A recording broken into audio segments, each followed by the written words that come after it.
Hello students, आज के इस रिवीजन लेक्चर में हम bills of exchange chapter number 7 bills of exchange का मार्च 2020 का सम सॉल्व करने वाले हैं। तो इसका एक्सप्लेनेशन स्टार्ट करने से पहले मैं आपसे रिक्वेस्ट करूंगी कि अगर अभी तक आपने चैनल को सब्सक्राइब नहीं किया तो चैनल को सब्सक्राइब कीजिए एंड चैनल लिंक अपने फ्रेंड्स के साथ शेयर करना नहीं भूलना है एंड लाइक एंड शेयर जरूर से करना है। तो यहाँ पर है ना डियर स्टूडेंट्स, मार्च 2020 में जो क्वेश्चन पूछा गया ये हमारा है ना रिविजन का बिल्स ऑफ एक्सचेंज का पहला क्वेश्चन है, इसीलिए मैंने यहाँ पे क्वेश्चन नंबर 1 दिया है कि ऑन 1 मार्च 2016 ये आपको रीड करना होगा। आपको है ना इसके पहले क्या कर लेना है बेटर कि आपको लास्ट में आपको बोला क्या गया, क्या पूछा गया है, तो उसके अकॉर्डिंगली आप अपने माइंड में है ना जर्नल एंट्रीज को है ना फ्रेम कर सकते हो, स्ट्रक्चर उसका तैयार कर सकते हो। तो यहाँ पर give journal entries in the books of Meenakshi. Meenakshi की बुक में जर्नल एंट्री हमको प्रिपेयर करने बोला है and prepare Nita's account in the books of Meenakshi. Nita का अकाउंट प्रिपेयर करने बोला है हमें मीनाक्षी के बुक में। तो यहाँ पर ये एक अच्छी बात हो गई कि आपको जर्नल एंट्री मीनाक्षी के बुक में पूछी है और है ना मीनाक्षी के बुक में ही आपको नीता का अकाउंट पूछा है,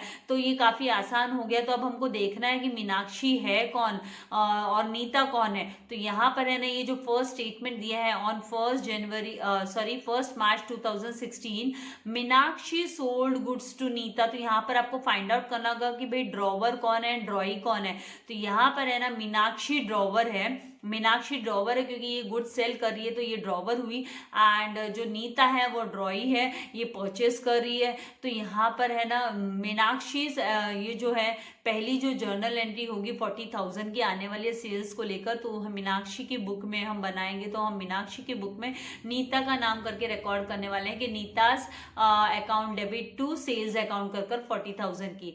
then second, Nita accepted a bill for 3 months. 3 महीने का बिल एक्सेप्ट किया, मतलब बिल्स रिसीवेबल जो है ना मीनाक्षी ने ड्रॉ किया, फॉर्मेट पूरा तैयार करके, ड्राफ्ट तैयार करके एक्सेप्टेंस के लिए भेजा। तो मतलब नीता ने एक्सेप्ट कर लिया। कभी एक्सेप्ट किया तो on the same date 1 March 2016 को ही एक्सेप्ट कर लिया नीता ने।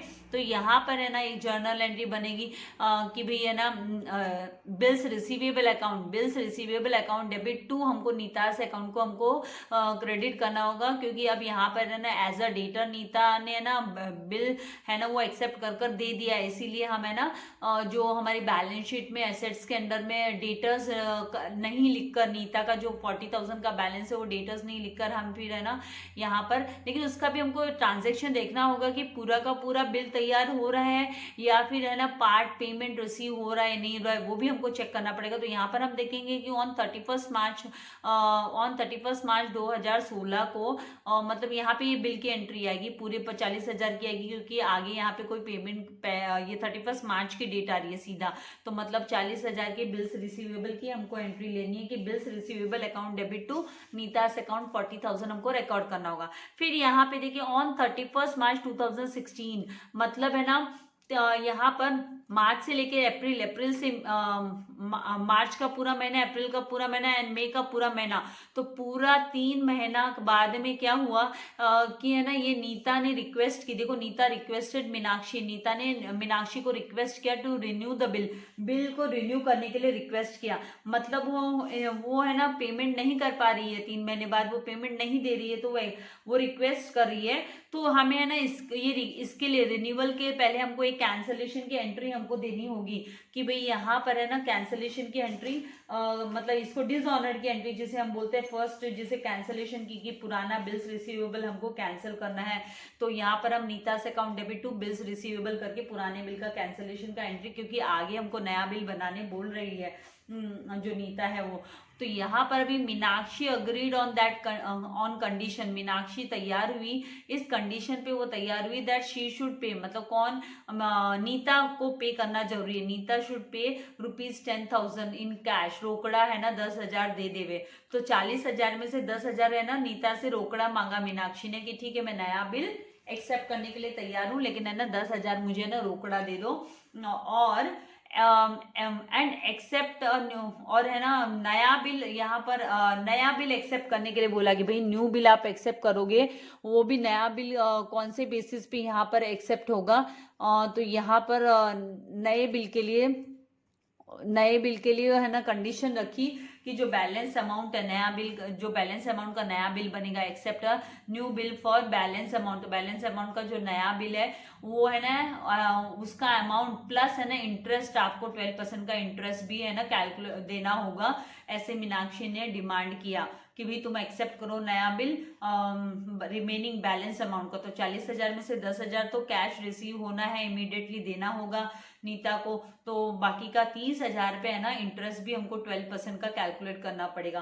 तो ये जो इंटरेस्ट कैलकुलेट करेंगे तो इंटरेस्ट ड्यू की एंट्री भी हमको जो चार्ज करता है ना ड्रॉवर, अनपेड बैलेंस पे चार्ज करता है ऑन अनपेड बैलेंस अमाउंट पे। तो ये 12% की इंटरेस्ट ड्यू की भी एंट्री हमको दिखानी होगी। तो ये इंटरेस्ट ड्यू का हमको एंट्री दिखाना होगा। एंड जिसमें कि हमें ना Nita's account debit to interest करके लिखने वाले हैं, इसको कैलकुलेट करेंगे 12% के इंटरेस्ट को फॉर 2 मंथ्स के लिए। बिल नया बिल बन रहा है तो 2 महीने के लिए इंटरेस्ट भी कैलकुलेट होगा, क्योंकि 2 महीने डिले होगा ना एक तरीके से। फिर है ना हमको है ना यहाँ पर Nita accepted the new bill, और नया बिल एक्सेप्टेंस की फिर हमें एंट्री दिखानी होगी। और ये जो कैश की एंट्री हमको दिखानी होगी कि भाई कैश रिसीव हो गया है, तो उसके लिए हमें ना cash and bank account debit जो पार्ट पेमेंट एक्सेप्ट करते हैं उसका टू हमको, हम इसकी कंबाइन एंट्री भी बना सकते हैं और सेपरेट भी बना सकते हैं। तो मैं आपको है ना दोनों ही ऑप्शन दूंगी, दोनों भी एंट्री में बताऊंगी कि आपको कंबाइन चाहिए तो आप कंबाइन एंट्री इसकी प्रिपेयर कर सकते हो कि भाई cash and bank account debit and bills receivable new account debit to फिर नीतास अकाउंट करके हम है ना कंबाइन एंट्री भी ले सकते हैं। और अगर हमको सेपरेट रखनी है एंट्री तो हम सेपरेट भी रख सकते हैं। फिर यहाँ पे नीता ने एक्सेप्टेंस तो दे दिया 2 महीने का प्लस इंटरेस्ट भी, तो ये इंटरेस्ट भी बिल के अमाउंट में इंक्लूड होगा। वर्किंग नोट में मैं आपको दिखाने वाली हूँ। And on the due date the bill was honoured, bill honoured हुआ तो उसके लिए बिल ऑनर्ड हो गया। तो लास्ट में जो बिल ऑनर्ड हो गया, नया बिल जो बनेगा, तो वो ऑनर्ड की एंट्री हमको cash and bank account debit to bills receivable new account करके हमको इसकी एंट्री दिखानी होगी। एंड फिर उसके बाद में हमको है ना लेजर अकाउंट भी बनाना होगा। नीता का है ना मीनाक्षी की बुक में नीता का हम है ना लेजर अकाउंट प्रिपेयर करेंगे, तो उसमें हमको सारे ट्रांजेक्शन दिखाने होंगे। तो इस तरीके से ये सब हमको करना है। लेकिन इसके लिए पूरा स्ट्रक्चर हमको है ना पहले जर्नल एंट्रीज है ना, उसके साथ साथ ये जो पार्टली पेमेंट एंड इंटरेस्ट वगैरह का जो वर्किंग नोट वगैरह, तो सब मैं आप लोगों को डिटेल में बताने वाली हूँ। तो मैंने फॉर्मेट रेडी रखा है, तो लेट्स स्टार्ट सॉल्विंग द सम। तो जो सबसे फर्स्ट एंट्री है वो सेल्स की एंट्री, मतलब जो गुड्स सेल हुआ है मीनाक्षी ने सेल किया है उसकी हम दिखा देंगे। तो जो डेट है वो 1 मार्च दिया है, तो यहाँ पर डेट कॉलम के यहाँ पर फॉर्मेट बनाया मैंने। तो यहाँ पर 2016 मार्च 1 को जो हमको एंट्री दिखानी है वो हम दिखाएंगे सेल्स को लेकर, क्रेडिट सेल। तो यहाँ पर मैं हेडिंग भी दे देती हूँ तो आपको अंडरस्टैंडिंग आ जाएगी। फॉर क्रेडिट सेल, ये एंट्री जो होती है वो फॉर क्रेडिट सेल्स होती है। एंड यहाँ पर जो मीनाक्षी है, मीनाक्षी यहाँ पर ड्रॉवर है, तो ड्रॉवर के बुक में सेल्स कर रिकॉर्ड होता है, ड्रॉवर है मीनाक्षी। तो यहाँ पर फॉर क्रेडिट सेल्स जो एंट्री आएगी वो इस तरीके से होगी कि ड्रॉई कौन है यहाँ पर, तो यहाँ पर ड्रॉई है वो नीता है, नीता ड्रॉई है। तो यहाँ पर हमको नीता का लीजर अकाउंट बनाना है मीनाक्षी की बुक में। तो यहाँ पर मैं लिख देती हूँ नीता है वो ड्रॉई, ये ड्रॉई का अकाउंट है, ड्रॉइज अकाउंट। तो ड्रॉइज अकाउंट हमको बनाना है। तो नीता का यहाँ पर हमको Nita's account debit, credit sale के लिए नीतास अकाउंट डेबिट, क्योंकि नीता डेटर भी, इसको हम डेटर भी बोलते हैं। तो नीतास अकाउंट डेबिट, नीता ने परचेस किया है तो टू सेल्स अकाउंट, तो इसने सेल किया है, किसने, मीनाक्षी ने। तो Nita's account debit to sales account, और जो अमाउंट है 40,000 का जो अमाउंट दिया है वो हम रिकॉर्ड कर लेंगे 40,000। एंड फिर हमको नरेशन में लिखना है 40,000, यहाँ पर हम लिख देंगे। नरेशन में हम लिखेंगे being goods sold to Nita, being goods sold to Nita. देखिए जो सेल्स होता है ना वो इनकम होता है, सेलिंग करना मतलब बिजनेस में इनकम होना।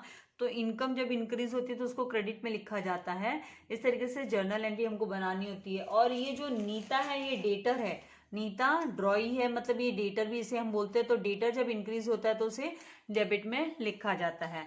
अब आगे है ना, नीता ने बिल एक्सेप्ट किया 3 महीने का, इसको लेकर एंट्री हमको नीता एक्सेप्टेड। अब बिल फॉर 3 मंथ्स का जो है ना मीनाक्षी ने ड्रॉ किया था वो एक्सेप्ट किया, 1 मार्च को एक्सेप्ट किया।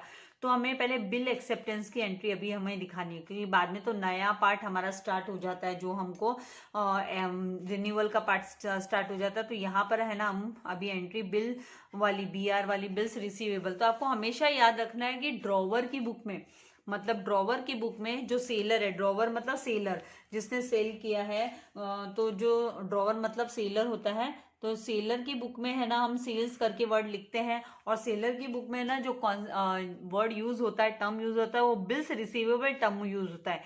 कभी भी बिल्स पेबल यूज नहीं होता है, बिल्स रिसीवेबल, क्योंकि ये रिसीव करने वाला है पैसा, राइट। तो यहाँ पर हमें ना मार्च, यहाँ मार्च सेम डेट को बात है, तो मार्च 1 हम यहाँ पर लिखेंगे कि भाई bills receivable account debit, bills receivable, bills receivable account debit 40,000 to, यहाँ पर अब है ना हमको नीता को क्रेडिट कर देना है, क्योंकि बिल्स रिसीवेबल क्या होता है, बिल्स रिसीवेबल मतलब एसेट्स, ये एसेट है, एसेट साइड में आपने देखा होगा फाइनल अकाउंट में भी, पार्टनरशिप फाइनल अकाउंट में भी। तो ये एसेट्स होता है, जब एसेट्स इंक्रीज होता है तो उसको हम डेबिट करते हैं, और जब है ना एसेट्स डिक्रीज होता है तो उसको क्रेडिट करते हैं। तो ये जो नीता है ये एसेट ही है ना, डेटर नीता, तो अब इसको हमको क्रेडिट कर देना है, क्योंकि नीता है ना वो डिक्रीज हो रहा है, मतलब नीता के अब हम खाते में नहीं लिखेंगे, क्योंकि हमारे पास बिल्स रिसीवेबल एक तरीके से बिल्स रिसीवेबल करके आ गया है। तो हमें ना जब इसमें हम लोग बनाते हैं फाइनल अकाउंट में, हम बैलेंस शीट के अंदर में हम बिल्स रिसीवेबल करके रिकॉर्ड करेंगे, नीता का नाम तो वहां से हट जाएगा, क्योंकि उसने तो बिल एक्सेप्ट कर लिया। तो यहाँ पे 40,000 इस तरीके से हमको bills receivable account debit to Nita's account 40,000 लिखेंगे। नरेशन में यहाँ पर लिखा जाएगा कि being bill accepted by Neeta for 3 months, 3 महीने के लिए एक्सेप्ट कर लिया है नीता ने बिल। इस तरीके से हमारा नरेशन यहाँ आएगा। देन नेक्स्ट यहाँ पर आप देखेंगे कि यहाँ पर बोला नेक्स्ट कि ऑन 31 मार्च, तो देखिए 1 मार्च से लेकर 31 मार्च पर आप आ रहे हो, तो 3 महीने कंप्लीट हो जाते हैं। तो 3 महीने कंप्लीट होते नीता ने क्या बोला, नीता ने रिक्वेस्ट किया Meenakshi to renew the bill, bill को रिन्यू करने के लिए। तो यहाँ पर है ना रिन्यूअल करना है बिल का, तो उसके पहले हमको है ना क्या करना पड़ेगा, कैंसिलेशन की एंट्री देनी होगी। रिन्यूअल के लिए हमको कैंसिलेशन की एंट्री देनी होगी। तो यहाँ पर है ना रिन्यूअल, तो यहाँ पर 31 मई को, तो हम लिखेंगे भाई मई मंथ में, मई 31 को हमको है ना ये जो एंट्री है हमारी बिल्स रिसीवेबल टू नीता है, इसको हम रिवर्स कर देंगे, ये कैंसिलेशन की एंट्री बनेगी। इसलिए हम वापस है ना नीता को, क्योंकि हमारा डेटर इंक्रीज हो जाएगा, क्योंकि वो नीतास अकाउंट, ये कैंसिलेशन की एंट्री हमको दिखानी होगी, Neeta's account debit to bills receivable, to bills receivable, ऐसे कैंसिलेशन की एंट्री हमको दिखानी होगी, रिसीवेबल अकाउंट, एंड यहाँ पर 40,000। नरेशन में हम लिखेंगे कि बिल कैंसल्ड, ये कैंसलेशन की एंट्री है, bill cancelled on request of Nita के रिक्वेस्ट पे बिल कैंसिल कर दिया।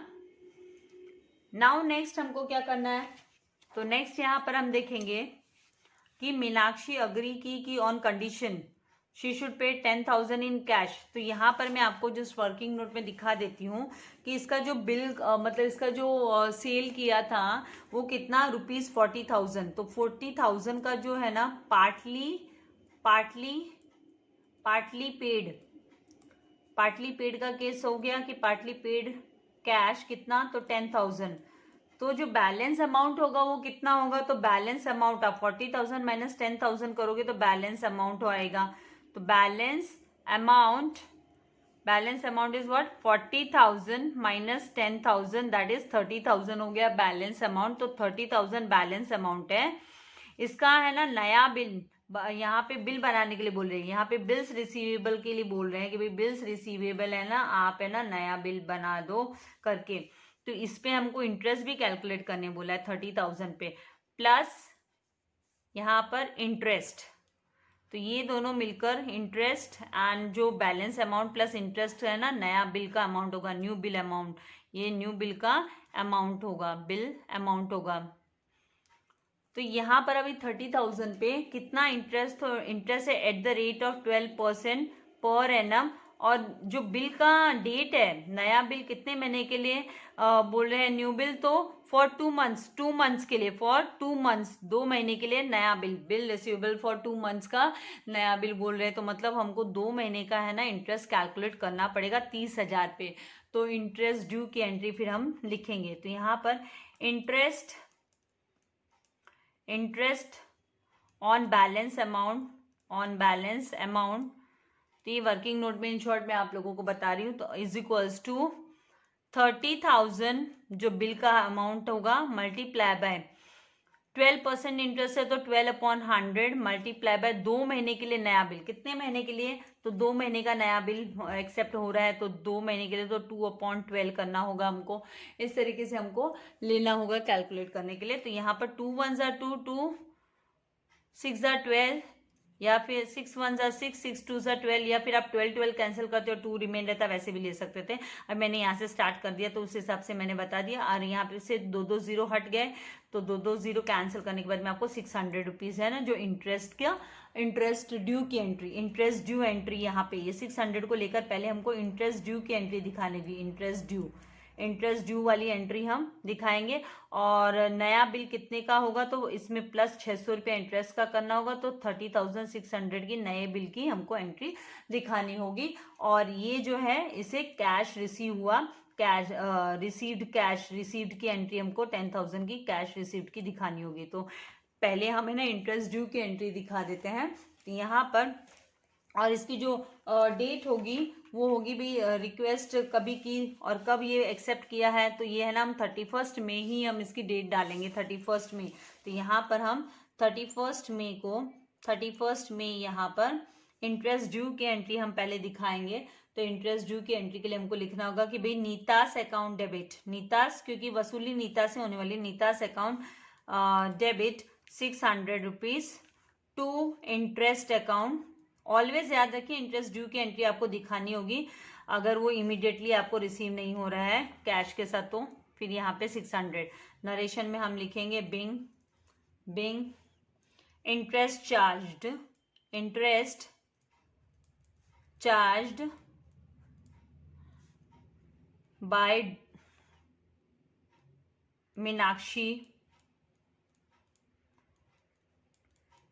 मीनाक्षी on unpaid balance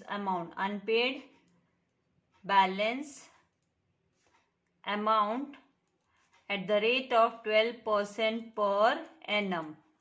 तो 12%, लेकिन 2 महीने के लिए तो अब है ना नया बिल आने वाला है, तो 2 महीने के हिसाब से हमने निकाला है इंटरेस्ट ड्यू का। अब हम क्या करेंगे, हम कंबाइन एंट्री ले सकते हैं। तो हम यहाँ पर जो है इसकी जो डेट होगी वो भाई मीनाक्षी नगरी की कंडीशन पे तैयार होगी पे करने के लिए, तो 2 महीने का बिल।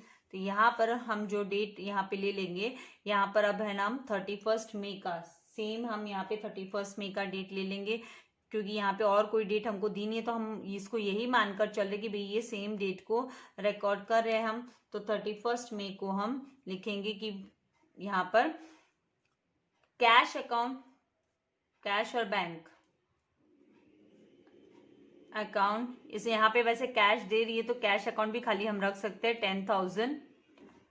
फिर यहाँ पर बिल्स रिसीवेबल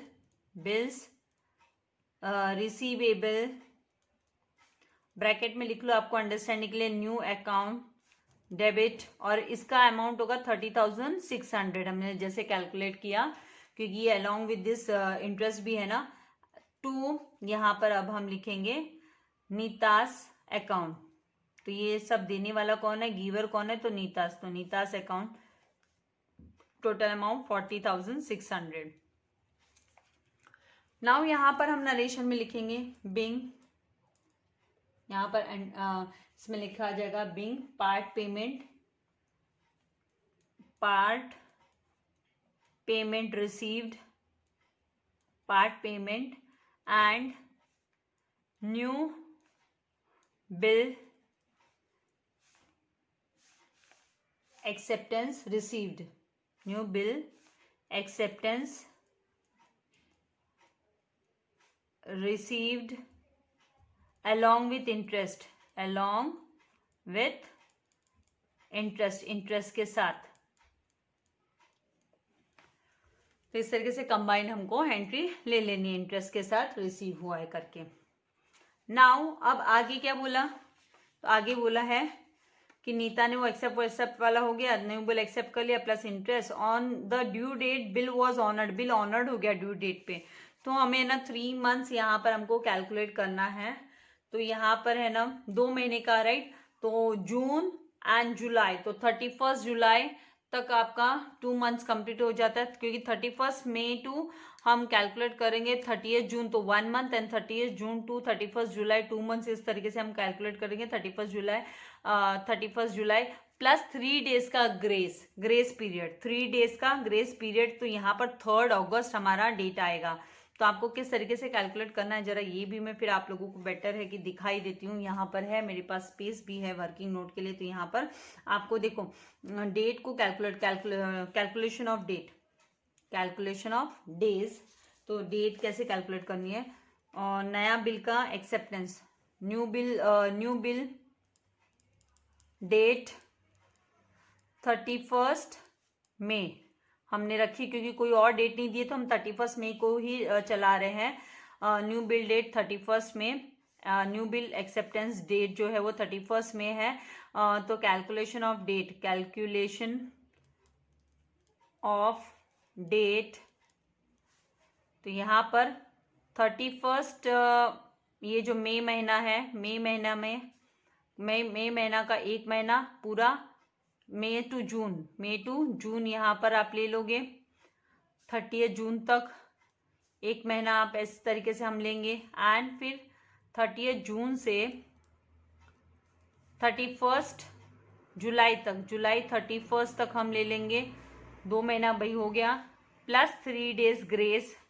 तो प्लस 3 डेज ग्रेस आएगा, 3 डेज ग्रेस। इसका मतलब 31 जुलाई के बाद में आपका 3 अगस्त को, 3 अगस्त जो डेट आएगी ऑनर्ड की डेट 3 अगस्त आएगी। तो हम 3 अगस्त को इसको रिकॉर्ड करेंगे कि भी ये ना पैसा पूरा ये ऑनर्ड हो गया है करके। तो यहाँ पर हम अगस्त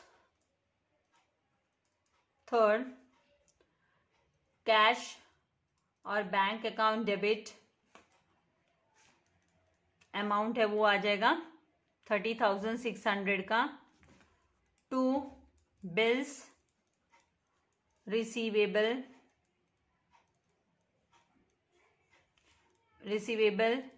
न्यू अकाउंट 30,600। नरेशन में लिखेंगे बिंग बिल ऑनर्ड ऑन